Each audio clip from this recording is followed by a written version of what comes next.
Hello, and welcome back to our Background Bites, where we are working our way through the Disney Renaissance films, going through them in order, and we are now up to the classic Hunchback of Notre Dame.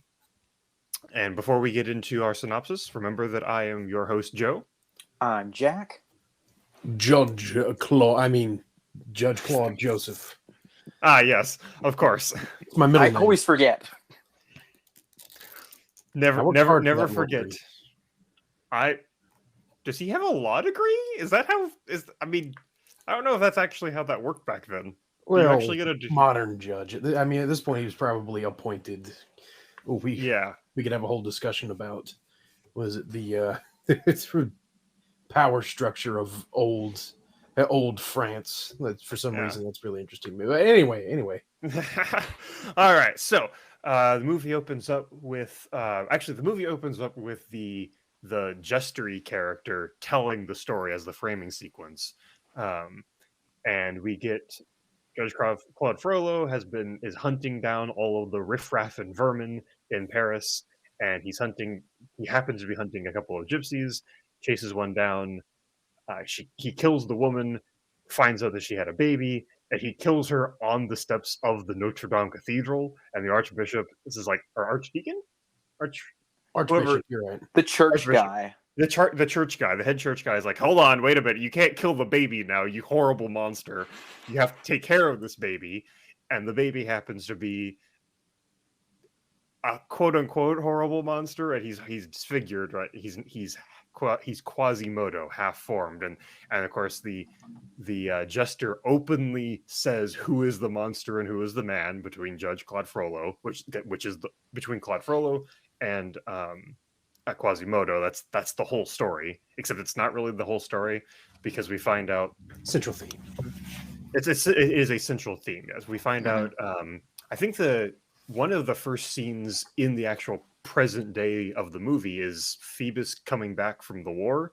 So this like knight in shiny armor, like he's literally wearing a suit of golden armor underneath his traveling robes. Like how and Phoebus is one of the names of Apollo in Greek mythology, so he is as shining as you could possibly be on purpose.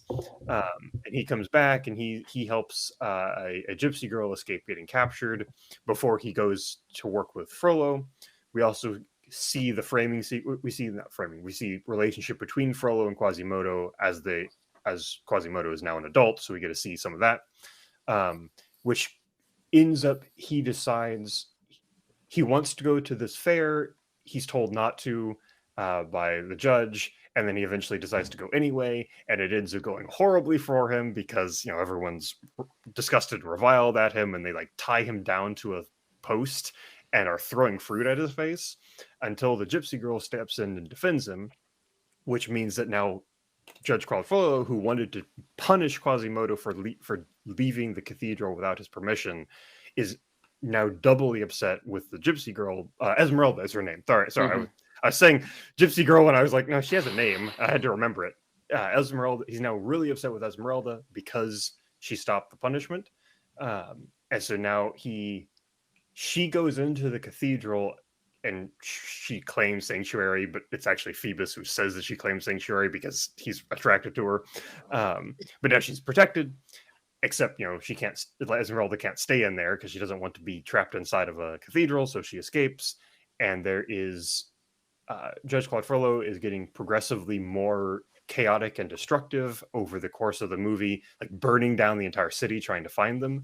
And eventually, Phoebus and Quasimodo team up and go to the Court of Miracles, where all of the riffraff and vermin of the city of Paris are hiding out to escape Frollo's wrath.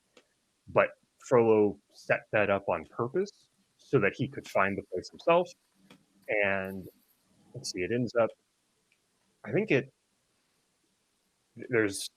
people get rounded up there, and Quasimodo is actually like tied to the posts of the cathedral up high where he can watch as everyone else is about to get executed. And then because he is freakishly strong, he rips the metal chains in half and tears himself free, and then like swings down on a rope to save everyone. and then they kind of fight their way. They they barricade themselves inside the cathedral now. The good guys do, and Frollo is trying to break down the door, and people are getting taken out by all of the city dwellers who rebel against his rule. And then Frollo gets inside. He's fighting with Quasimodo, and we have one of the best scenes where he is standing on a gargoyle, and he says something like, "You shall smite the wicked and cast them into the fiery pit." And then the statue that he's standing on breaks, and he falls down into the flames of the city. And it's like, oh man, it is such a perfect symbolism of his character thinking that he's the righteous man and getting thrown down when he casts judgment on himself. And then it's great. And then we have Phoebus and Esmeralda get together, and presumably they all live happily ever after, because there's definitely not a sequel movie. No, of course not. So that's the I think that's all of the major details. I believe, Jack, this is your first time watching Hunchback of Notre Dame, if I'm not mistaken. Correct. The only experience I'd really had with it is maybe I had heard a song or two from it at some point. Sure. And the original book I did not read, but for some reason around the house we had a graphic novel of the original book, and it's possibly one of the grossest things I've ever read. So, thankfully, the movie was not as dark. Yeah. To start off. But yeah, getting to watch this for the first time, to put it simply, it really felt like the follow-up to Lion King that we deserved compared to Pocahontas. Pocahontas felt very tame as far as the animation style, a lot of songs, all that. Just, it was not that same level of quality. Then you get this. It was a very bold idea to take a piece of literature that is just very dark, and they decide to turn it into a kid's film and take out a lot of that. And it works because it's definitely not a faithful adaptation, but despite that, it still works as a film, the elements they do keep of it. And it was a very bold move, and for the most part, I think it works. So I was very impressed, and it was great.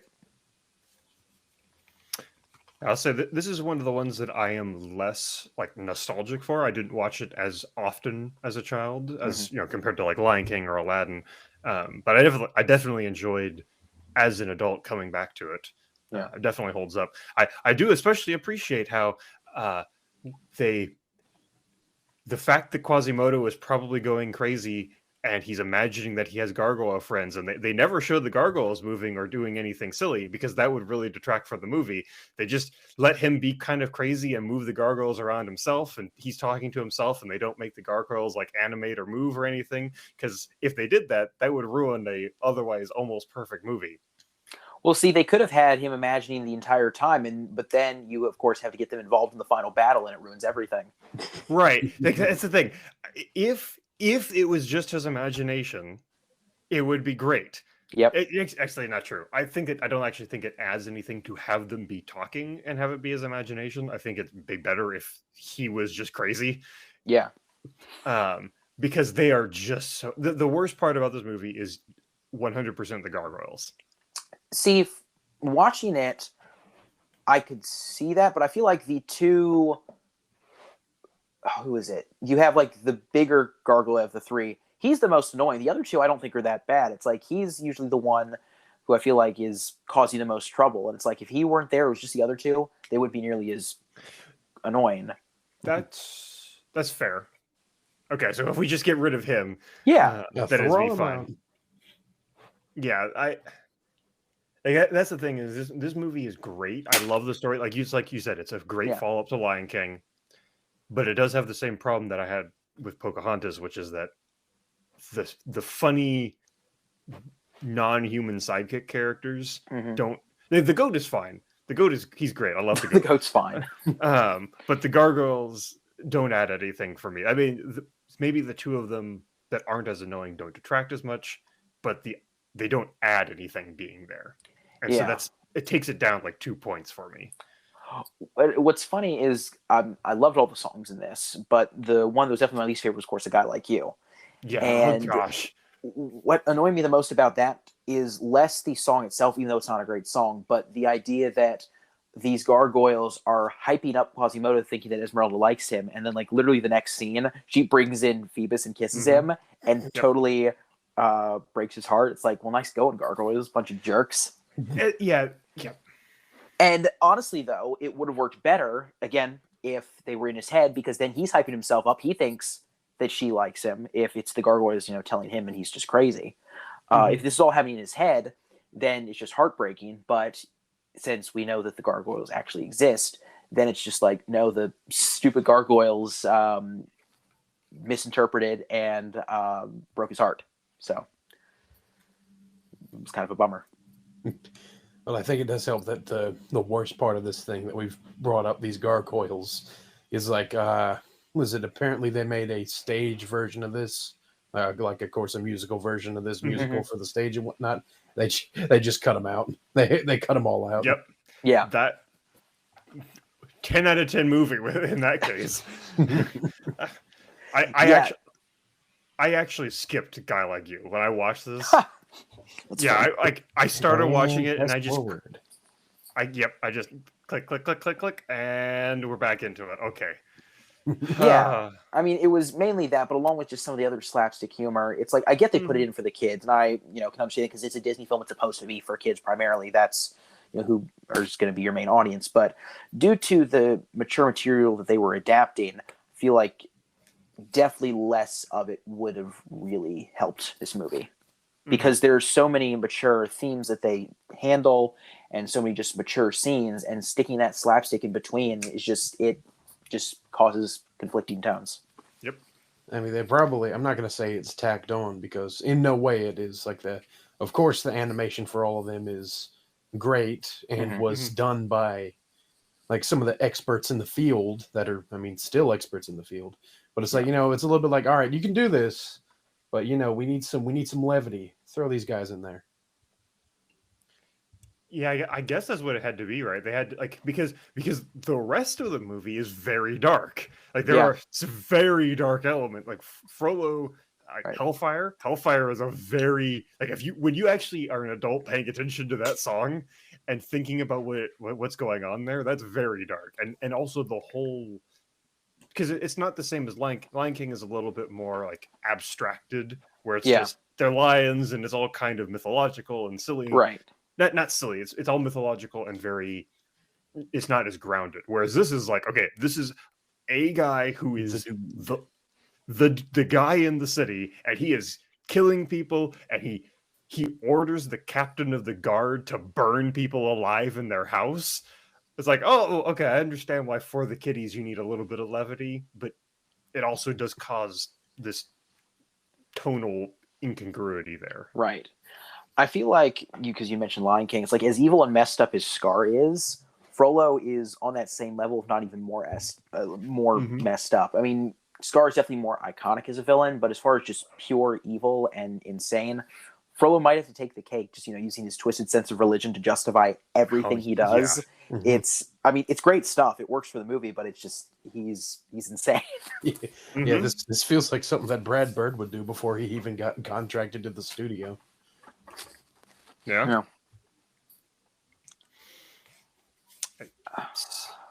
Where is it? Oh, I was just looking at some of the songs over here. I already mentioned the thing about A Guy Like You, but I mean, again, that's like the only song. Every other song was great. God Help the Outcast was great. It might be my favorite. I'm not sure. Hellfire, of course, was fantastic. Bells of Notre Dame was a fantastic opener.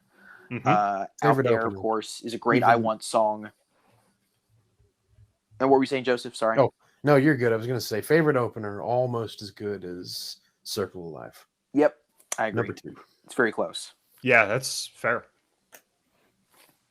Definitely a solid number 2 opener. And I definitely think God Bless the Outcast, or God Bless or God Help? I think it's God Help the Outcast. Okay, God Help the Outcast is definitely the best song of this movie. And it is because it's the one where like, okay, this person actually understands Christianity, which, by the way, I forgot just how Christian this movie was. right? Like how much? Yeah, like 'Cause, Christian themes. Yeah. yes, I mean it's Notre Dame, right? It's a Right. Christian cathedral, so you would expect that. But I forgot just how much of that. Like there's the false religion of Frollo, and there is the actual true religion that Esmeralda is kind of espousing. Of these are the people who need help, Right. and I'm looking out for them as best I can, and I'm praying that God will help them as well. Like Right. so much good stuff there. Mm-hmm. And it's like I can't remember or not because this was like a few nights ago, but when Quasimodo saves her and then claims sanctuary, like he lifts her up, it's like I might have gotten chills. That was pretty cool. Mm-hmm. Yeah. That was a great scene. But yeah, again, most of it was very good. I was shocked I hadn't seen it because every single other Renaissance film I've probably seen at least more than once. So it's interesting more people don't talk about this film. Feel like when people talk about the best Disney films, it's one that's like mentioned, but it's never very high. But I feel like when we do our final Renaissance ranking, I can very easily see this being in the top 5 for me. I don't know. Oh, certainly. Yeah, I think that'd be fair. Mm-hmm. Yeah, this was. I mean, I'm kind of looking up now because yeah, you're right. It's sort of not when people think about it. I suppose they don't. I don't know. They don't put it too high up, but visually, musically, was it acting wise? Technically, it's one of the greats. Yeah. Mm-hmm. I don't quite understand. Well, I do think it goes back to what we were saying earlier about the gargoyles being annoying. I think that it is the highs of this movie are some of the highest in a Disney Renaissance film, Yeah. but the bad parts stick out that much more because of it. Yeah. I think that might be it. I need to look up and see if somebody did a fan edit called the Gargoyle Cut, where they take out all of that. Because then you have a perfect movie. That would be a darn near perfect movie, I would say. They could learn something from that. And speaking of learning things, did our final question here in all of our Renaissance movie rewatches, I should say, is did the protagonist learn anything at all? We probably need to step. There technically are 3 protagonists here. There isn't really a central protagonist because it's Quasimodo, Phoebus, and Esmeralda. I would say are all equally protagonist-y characters, and then Frollo is the villain, right? So those are our 3 main characters that we need to. Who did anyone learn anything? Yeah. Obviously Frollo didn't. And he died with his same twisted sense of religion. Yep. Obviously, Quasimodo learned at the beginning of the film. Frollo just kept feeding his lies into Quasimodo about how he's a monster and everybody hates him. And he was almost proven right at the beginning there with that festival. But as he grew to have some friends and get to know other people like Esmeralda and Phoebus and all that, is it Phoebus or Phobos? It's Phoebus. It's Phoebus. Okay. Yeah. So, people like that, he learned, he is not a monster, and the real monster, of course, is Frollo, and that's the sort of the theme. Who's the monster? Who's the man? That's sort of the question of the entire movie, and it's very clearly the opposite of what you would think at first glance. Yep. Indeed. And then I don't know that Phoebus or Esmeralda actually had to learn anything. Yeah. They pretty much were already. I mean, Phoebus, maybe he had a little bit. Maybe he had a naive view about things, and then he very quickly realizes that how bad Judge Frollo is. Maybe, yeah, but I don't even think that. I think even that's a bit of a stretch. I think he kind of already was fairly worldly of a character. So he finally figured it out. I'll have to do some more research here and figure out if it's actually a decent edit or not. But apparently somebody did make a fan edit where the gargoyles were removed. They say the Hunchback gargoyles equal Jar Jar. I removed them. It's a better movie now. Watch it. Wow. All right. Heck yeah. Well then. Well, be sure if it's any good, be sure to link that in the notes for I certainly will. All right. Well, any other closing thoughts, gentlemen? No, except if you're like me and have not seen it just because it was never one on your radar, definitely worth a watch. Yep, I agree. especially if you could watch it without the gargoyles. Exactly. If you can watch it without the gargoyles, this is a 10 out of 10 movie. With Also- them, I'd say it's a 9 out of 10. I'd say 8 out of 10, but I'll let you have it. I'll let you take your 9s. Close enough. Close enough. All right. Well, as always, thank you guys for listening. If you've been paying attention, thank you. And if not, well, you just missed us talking about one of the most underrated Disney Renaissance movies. So, until next time, bye.